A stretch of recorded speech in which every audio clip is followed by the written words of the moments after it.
Welcome back, fellow armchair generals. This is Gamer 1745 here with my continuing playthrough of Hearts of Iron 3 with Black Ice 8.6. Just a little quick note. For now, we're going to keep playing with this version of the map. I just think it looks a little better. Once we get to the war, we may switch over to this one to better see what provinces are controlled by what countries. But right now, to me that looks like a gray mess, where this just stands out a lot better. But we'll see what we do later on once the war starts. But just a quick little note there with that.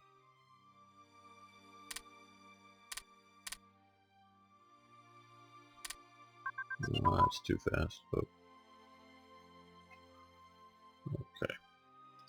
And that's one thing we really we need to do is pop up and pause on some of these things. Okay. None on that. I don't care enough about that. Okay, controllable pitch propellers. Great, that's good. Yeah, that's the speed we need to be going at. Next one, if it's just too big of a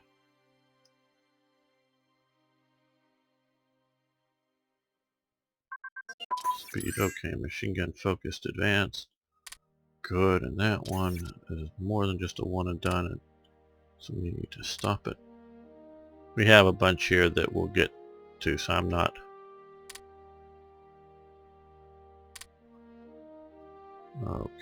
gonna add any new ones for a little bit. Okay, we've got our reinforcements taken care of, mostly at least.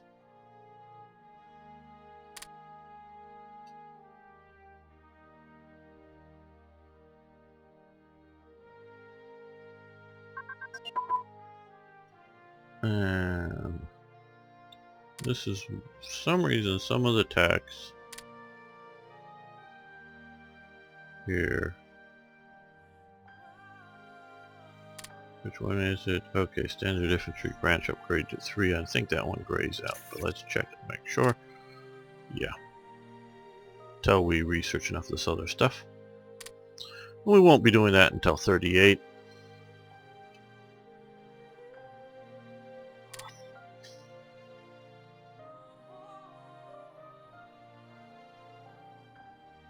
There's just so much I like about this game.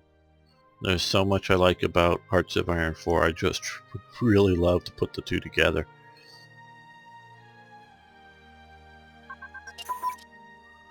And no. Pop up and pause is what I want you to do. Okay, so artillery brigades, yes. But that's another one we want to end for now.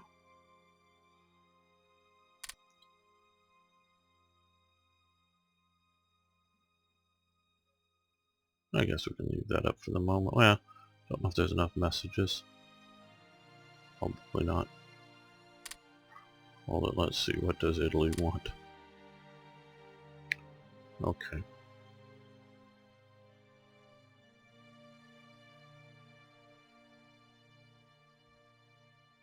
Yeah, we'll do that.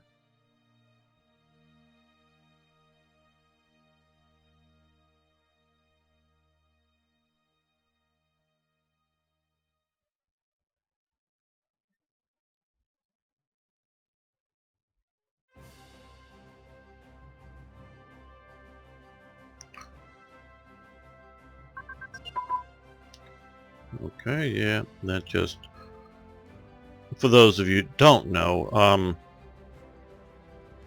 part of what they've done with the garrison deployment is for places like, you know, the Malta garrison or some Japanese island garrisons. You put down a garrison unit down there, And the AI will go, oh, well, let's go use that garrison unit as a frontline unit in China or something, and pull it away, and never return it functionally. It just wouldn't return it. So even if like the war in China was won, you know. So what the developers did was basically make garrison brigades so weight heavy for shipping that it's a practical impossibility to ship them anywhere. Well, that's why this is just a real quick research thing, so that the humans have the choice to remove that impossibility of shipping, because presumably we're going to make intelligent, reasonable, calculated decisions on whether we're going to ship garrisons away from islands or other, you know, situations. And this didn't pop up and open up. Well, we tell it to. Display log, open pop-up window. I don't know why it didn't. Heavy guns, okay. Which is something we definitely want, which helps various headquarters have much better defensive ability.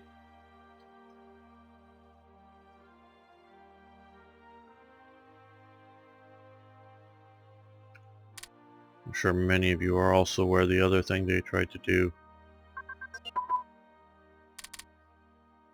is put these resources out here that Pacific Momentum, National Unity. But even with doing that, the AI just has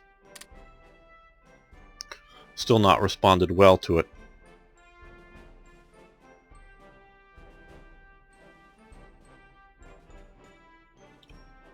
It would be a good thing if it did.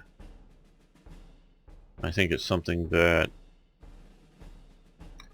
Hearts of Iron 4 should look into, and then have that programmable. Okay. Yeah, grayed out. And we're not going to do 1,000-pound bomb or kilogram bomb or whatever until later.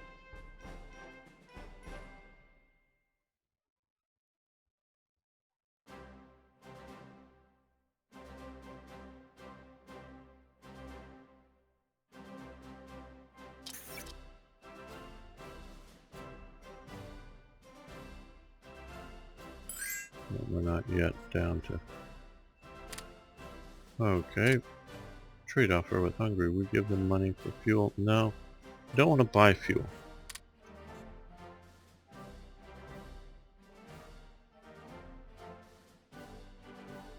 I'm not using a lot of it. And I really don't care.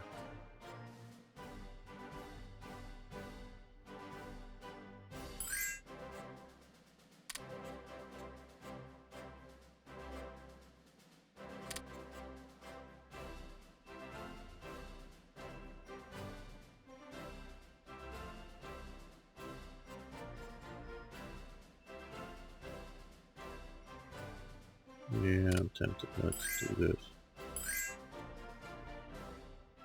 Trade offers. Okay, we pause.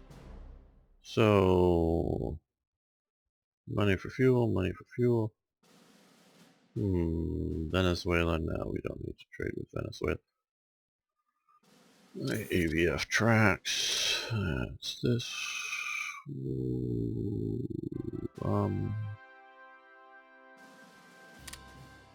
What's this one? There we go.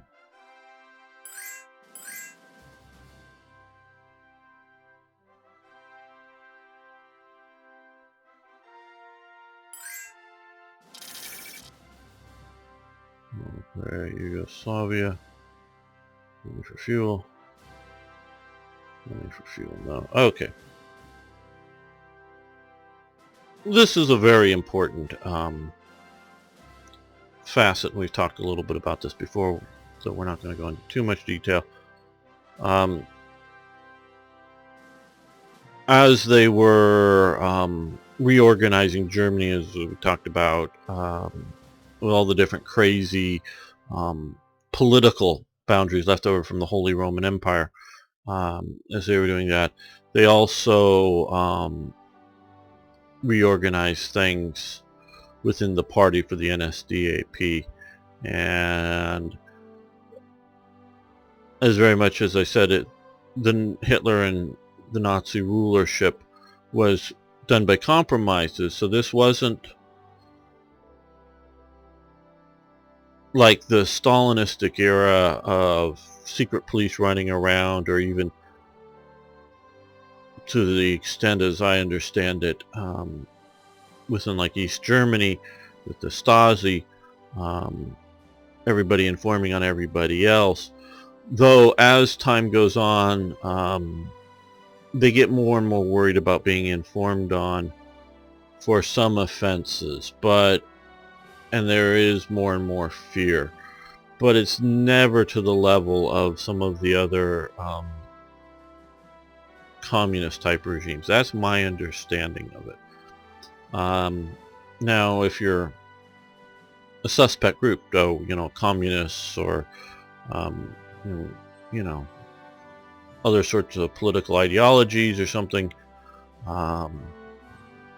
you could be targeted more. But it really, if you were just complaining about, I don't know, the lack of bread, or the length of the lines for the bread lines during the war or something like that, you weren't going to be hauled off to a camp or anything like that. So, but it was still organized up to National Socialize every aspect of your life, at the block, at the neighborhood, the you can see the different crest. I don't exactly know, but the Gau is sort of equivalent to a province, if you will. So this sort of sees out there with the Gau being out there.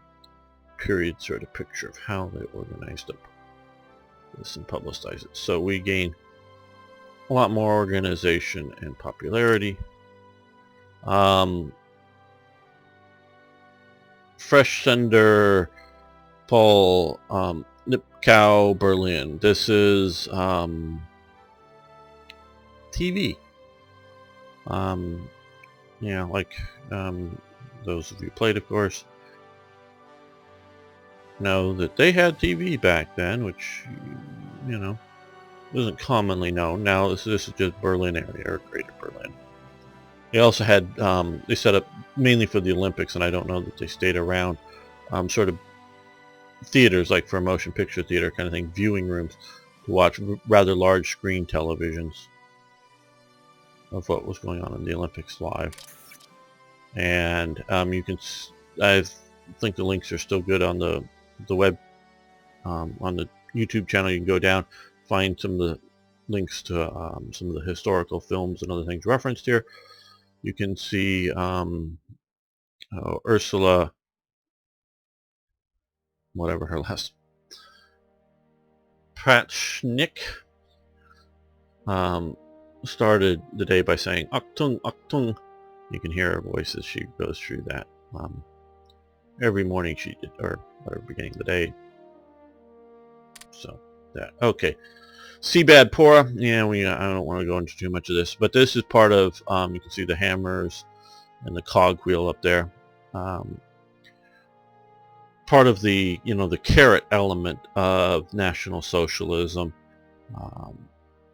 that Seabad Pora is somewhere up in here, I believe.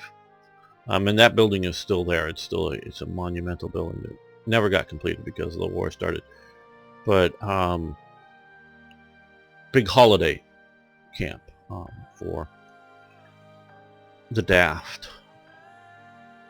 You can lose to popularity if you want.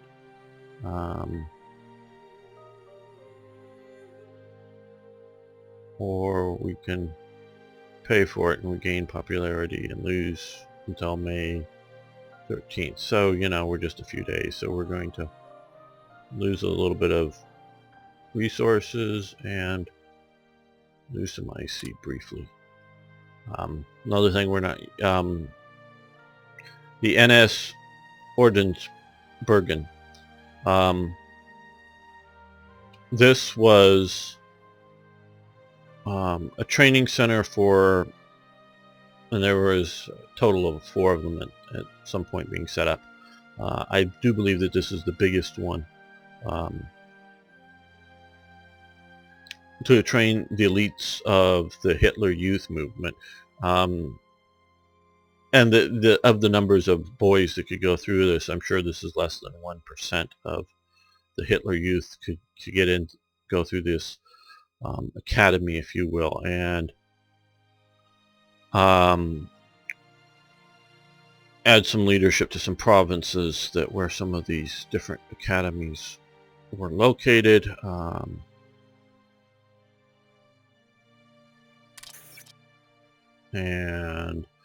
This is another picture of them sort of welcoming a new group of students. And these would be older Hitler Youth. You know, these aren't the 10-year-olds or the 13-year-olds. These are more like the 15, 16-year-old types coming to this thing. And I can talk. We'll talk a little bit about right now, and I do want to keep this series going. But some of the stuff I've read. The Nazis very, very, very much, and I can hardly not stress this enough, wanted to remove children from their parents. They wanted to remove children from their parents' influences. They wanted to become the caretakers of the children. This was a fundamental element of National Socialism. In every opportunity, they struggled to separate children from their parents physically. Also, even when that wasn't happening, emotionally, ideologically, and some of the same tactics are still used today, not so much physically, but if you go back to some of Al Gore's stuff in the late 90s, early 2000s, he's saying, you and I know that your parents are wrong about global warming, blah, blah, blah. I remember I'm getting the quote wrong, but the sentiment was right, that he was standing up in front of a youth audience, that these youth know that he and these youth are right, and the parents who are old are wrong about things like the morality of global warming, and I say morality because the use of control, physical control, to control people in their behaviors legally, that influence global warming, and that's what we're seeing more and more of it. I guess if you believe that in 10 years the planet's going to burn up to a crisp, or if we don't control everybody's behavior, then maybe you need to think it's better to control people than it is to die in a burning up planet. But there's, at least from an American aspect, we would rather live free or die. And it's even, what is it, Vermont's state motto?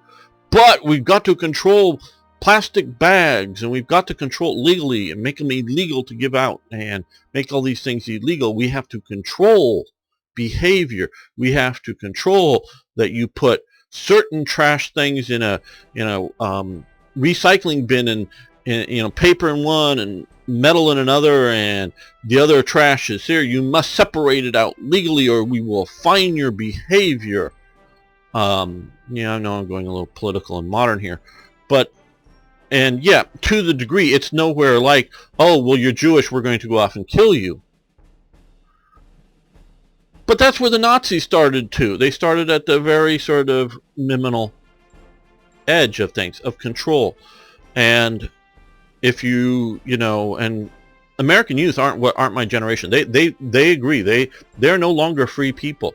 Free speech, but not hate speech. No, free speech is hate speech. That was the point of free speech, is that you could say as much hateful things as you want anywhere and any place you wanted to say that. But the youth doesn't believe, oh, you believe, yes, we believe in hate, we believe in free speech. You ask them, what should happen about hate speech? Oh, that must be stopped. So more than 50% of youth in America do not believe in free speech anymore. So they don't believe in live free or die. And so this is the tradition I come out of. And I know I have a fairly, and I'm very happy for it, very large European audience, including when I'm running a German series, Germany becomes normally the number 2. Right now, just looked yesterday at it, America is the number 1 country by viewing time at, I think it was 31%. Britain and Germany are right now tied for viewing time on this channel at 11% as number 1 and number 2. I mean number 2 and number 3. And then we have Canada at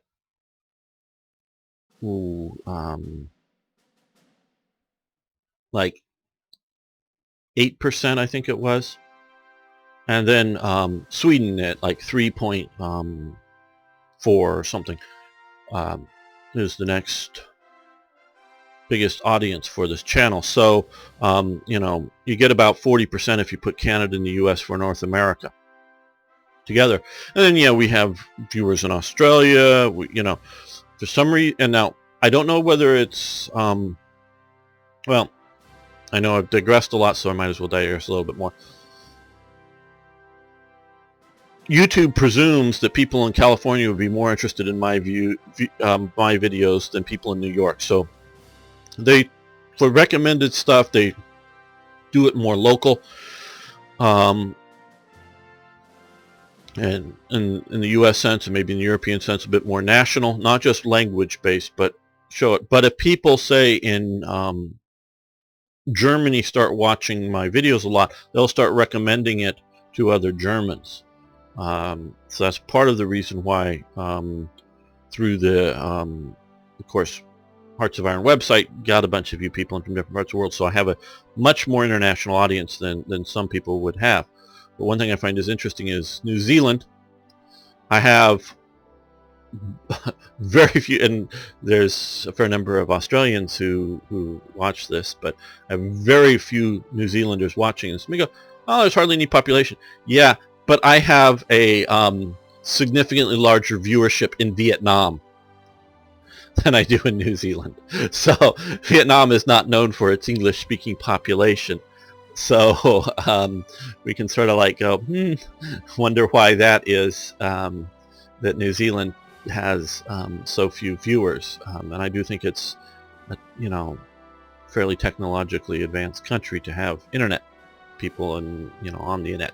So so I know I'm talking to a not quite 50% European audience here, and look, I realize that when I'm talking to Europeans, Europeans don't believe in freedom. You just don't believe in freedom. Now you're going to say, oh well, I'm an anarchist, or somebody else, hey, I'm a yeah, okay, individually you're out there, but as a society, as a group, I'm not talking about any one of you individuals out there watching, I'm talking as a group. Europeans do not believe in freedom, because if you look at European laws and European acceptance of things, you're not free. You just aren't. You have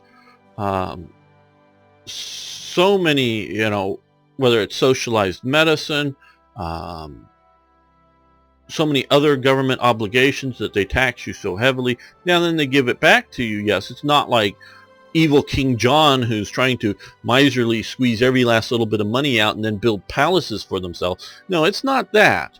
But, or some sort of thing like that. And most of the, if you will, palaces, and I don't mean literal palaces, but great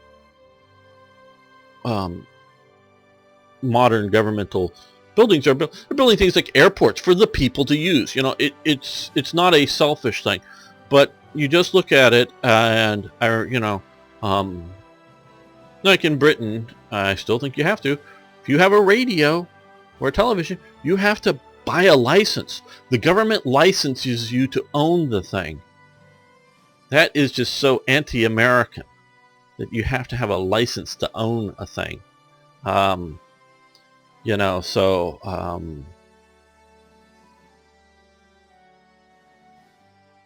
such. So it's just so weird to us. Now, that doesn't mean that the opposite true, that Europeans want to be ruled by a dictator or don't want democratic expressions within their society. I'm not saying that it's not either one or the other. It's a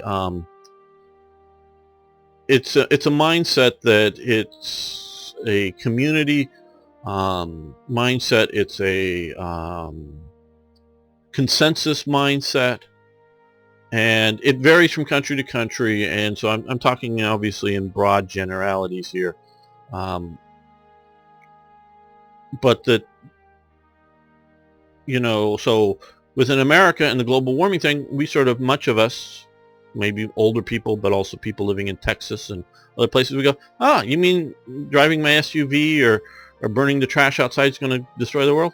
Okay. If it really is, well, we don't believe it, that it's actually going to destroy the world, but might it flood out the Maldives Islands? Well, maybe, but we're going to do what we're going to do. We believe in freedom. Back to this, the Nazi element is that they were trying to affect the future through the children and getting at the children. So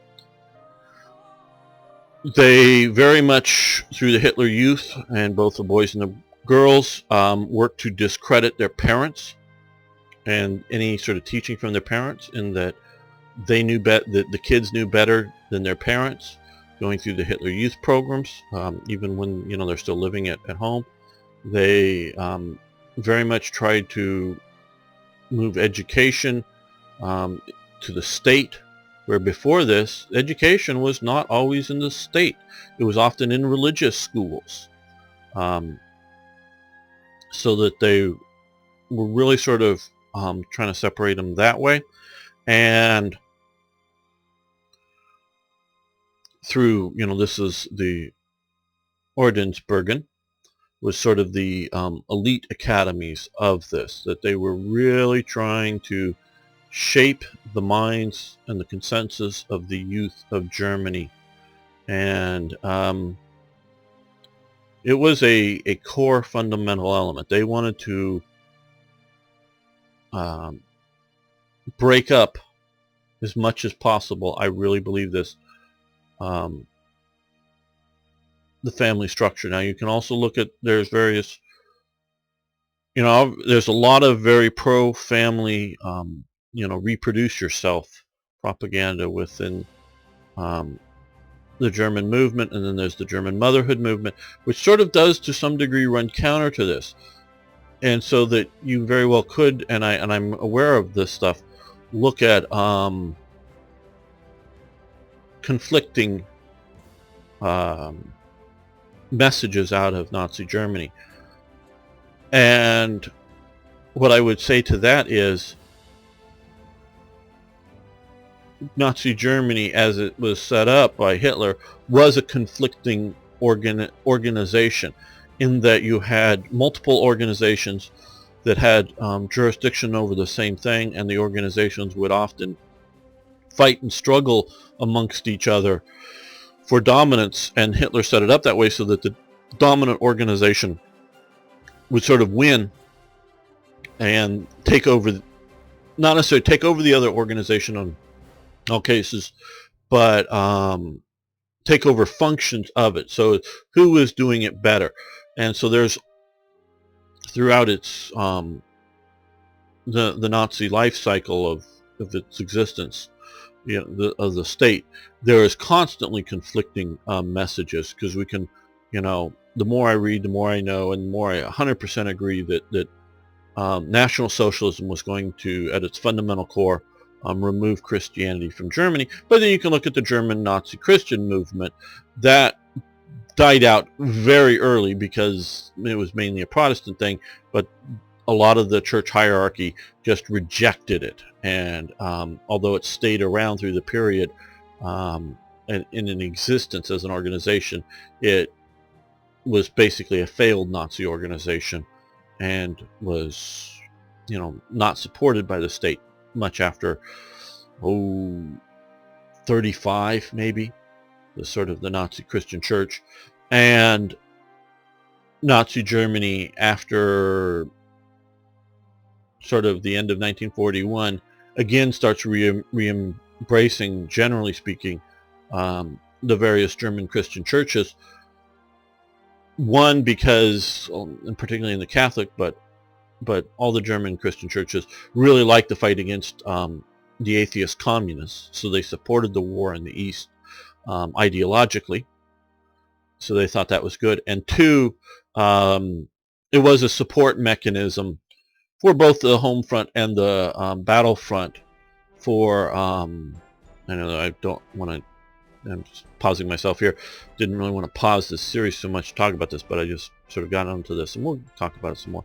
Is that it was a comforting element for war losses. People with trauma in their life turn towards the church. So the church, they're using the church to do this. But I don't believe at all that it was going to continue post-war. It was sort of a necessary function during the war. So like I say, you can always find conflicting messages. So if you want to say, the Nazis were Christians and see all the bad things Christians have done in history and not, and want to sort of slam it that way, you can find evidence of that. But really, if you look at the overall totality of it, Nazis were anti-Christians at their fundamentalist core. So yes, there is various home improvement front things going on, but I don't want to say it's quite. I don't know if most of you are familiar with the original Logan's Run movies, in which basically babies were sort of, gone through were genetically engineered, and people didn't have, men and women didn't have sex and have women carrying childs to birth. It was test tube kind of stuff. It wasn't that level of breaking down the society, or the family within society, but it was very much the state as parent is what they were working on. So this is just sort of the elite school of it. You can see, look around, there's another view of some of this stuff. To a point I've run out of when I was typing these things up. Interesting text to show you, but there's another. This is all the same facility. There's the swimming pool, sort of the great hall, a different dining hall, one of the eagles outside. I think you can see right there, the back of that eagle. There were several of them in the patio, big things. Staff type shots, so you can see how they were dressed. Okay, that's it. Hans Schuren. This is another element of National Socialism. Post-Hitler Youth, they wanted to, through national service, required national service, they wanted to use German labor, often heavily focused at this time period in returning or making land suitable for agriculture for better food growth. If land isn't prepared, it doesn't grow food well. Some places, often I think in Germany, you have to drain the land so it's not too swampy so that food crops can grow. But it was also building roads, fences, other sort of things to help with it. So they were doing this labor. But along with this element of it, there was a continuing, which started in the Hitler Youth, there was a continuing training for war that they were doing with that. And they were also, which is Hans Schuren was in charge of physical education for it. It's basically sort of gymnastics and like I said, prevent harm caused by hard work. How to lift a box properly, you know, using your legs and not your back, if you will, in the most simplistic form. But he was in charge of doing that. So it was his education for that. So we get infantry unit command control gain. Okay, this is what happens when we speed things up. A lot of things fire all at once. Reichsradfunk Gesellschaft. Okay, this, and as you see, this is a period German printing, but notice it says Germany calling. And the Brandenburg Gates there. So this is specifically, and of course it's in English, as opposed to, you know, Deutschland calling or whatever they would say. This is Germany's use of radios to influence people outside of Germany. So as opposed to, we've looked earlier at radios to influence the German people. And of course, you can influence the government by influencing their people. So we're broadcasting out to other, if you wish to. I would generally say yes. We're going to get a bonus around for various things. Okay, this is not from Third Recommend, so let's see. Heat wave of 1936. The 1936 heat wave affected all of North America and was one of the most severe heat waves in modern history. The death toll exceeded 5,000 in the United States alone. Many summer harvests were destroyed, drought occurred, and many people suffered. Many high-class areas had indoor ventilation and cooling, so many employed in rich businesses were unaffected. The heat wave lasted mainly till September. That's interesting. I don't know what the high-class areas. That doesn't make sense. I'm sorry. I'm just sorry that whole once you go with that many high-class areas, because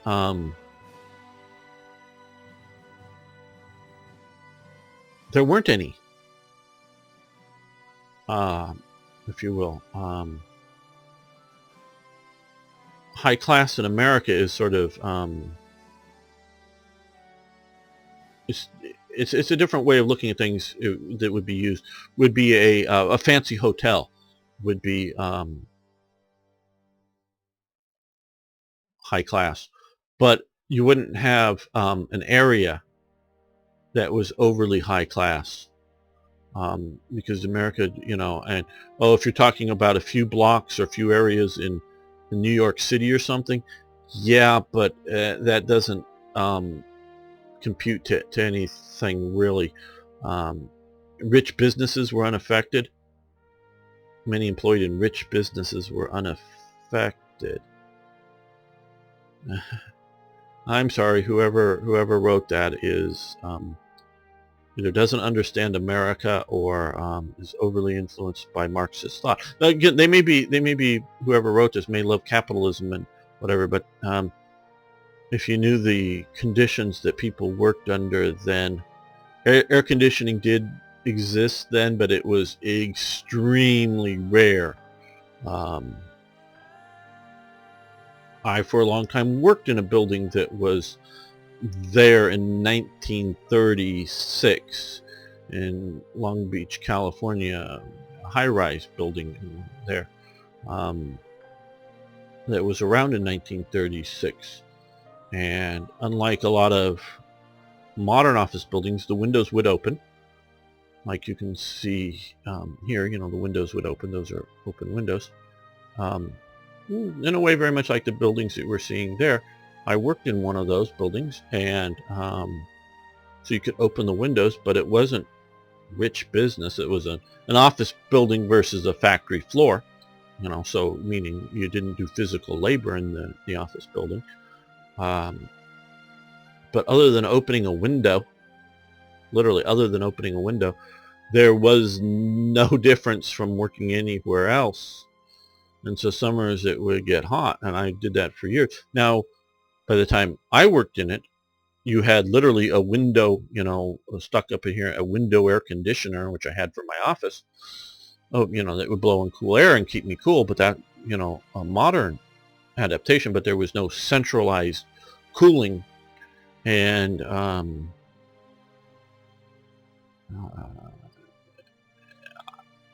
As you can tell, I'm sort of like, what about this? That part of the thing is